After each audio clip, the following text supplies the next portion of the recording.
Part of what has made We Are Robin such an enjoyable title is how authentic it feels. The idea that a generation of youth would see the work of Batman and his wards and brew the most overtly observable parts of that work into a movement seems reflective of our current society. Adolescence is a time in a person's life where they fumble for purpose.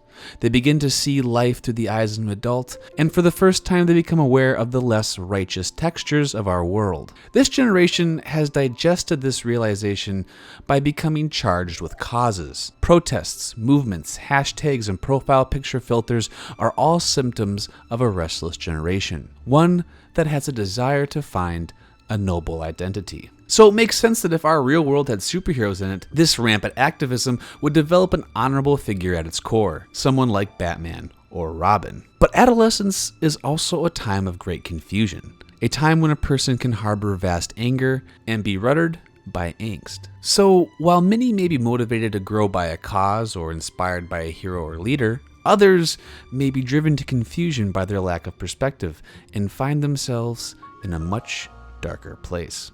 It was only a matter of time before We Are Robin acknowledged this. It is, at least tangentially, a Batman book, and those books have always been based around a well-manicured duality.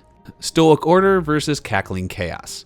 Motivating mortality versus corrupting immortality. Self-indulgent vengeance versus virtuous justice. We Are Robin number 8 finally lays the first bricks of that duality. A noble movement of Robins needs a chaotic movement of Jokers. This issue doesn't even attempt to dance around this theme with much subtlety. Instead, it uses it like a scaffolding for its story. The reader follows the journey of two characters, the lead Robin, Duke Thomas, as he searches various hospitals for his missing parents, and Johnny, also known as Smiley, a new character who's being released from juvenile hall back into the care of his parents. To cut right to it, by the end of this issue, it becomes clear that Johnny is the patient zero for what will become the We Are Joker movement. The issue uses the leader of each of these movements, and more specifically their relationship with their parents, to juxtapose two different versions of the coming-of-age parable. Duke is a mature, brave, and selfless boy, a true Robin. He visits hospital after hospital in search of his parents who have been missing since the events of Endgame. When he finds them lost in delirium that is a result of the Joker attack, he falls to his knees. He accepts the pain and turmoil that will go along with seeing them through their illness. In a way, his parents are lost to him. How he processes what happens to him takes his movement and moves it from a cause to a calling.